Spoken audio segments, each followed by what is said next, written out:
আমরা এসেছি গভীর মনের ব্যথা নিয়ে, দুঃখ নিয়ে, আর সেই পরিবারগুলির পাশে আমরা দাঁড়াতে এসেছি যারা অনেক কিছু হারিয়ে দিয়েছে।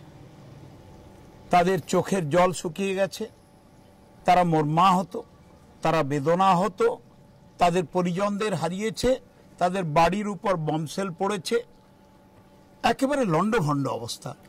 যেখানেই সেলিং হয়েছে তার চারিদিকে 4-5টা বাড়ি উড়ে চলে গেছে, দাগ লেগে গেছে। দুটি বাচ্চা, টুইন, যমজ ভাই বোন,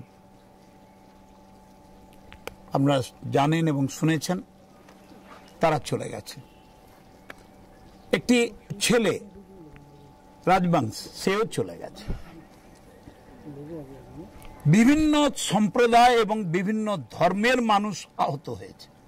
এই পুঞ্চে অতীতে কখনো সেলিং হয়নি, হয়তো গ্রামের এলওসির বর্ডারের গ্রামগুলোতে হয়তো সেলিং হয়েছে, কিন্তু দিস টাইম অবাক বিস্ময় যে পুঞ্চের শহর টার্গেটেড হয়েছে।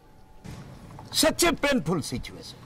আমরা তাদের দুঃখের সঙ্গে এক হতে এসেছি, তাদের ভালোবাসা জানাতে এসেছি, সহমর্মিতা জানাতে এসেছি। আমাদের সর্বোচ্চ নেত্রী মমতা বন্দ্যোপাধ্যায় আমাদের পাঠিয়েছেন। আমরা চিফ মিনিস্টারের সঙ্গে দেখা করেছি, ওমর আবদুল্লাহ সাহেবের সঙ্গে, তাকে আমাদের কথা জানিয়েছি, আমাদের নেত্রীর কথা জানিয়েছি।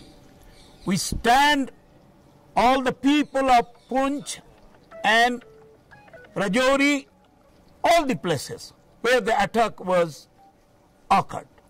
আমরা চাই সবাই মিলে একসঙ্গে আমরা দাঁড়াই তাদের পাশে।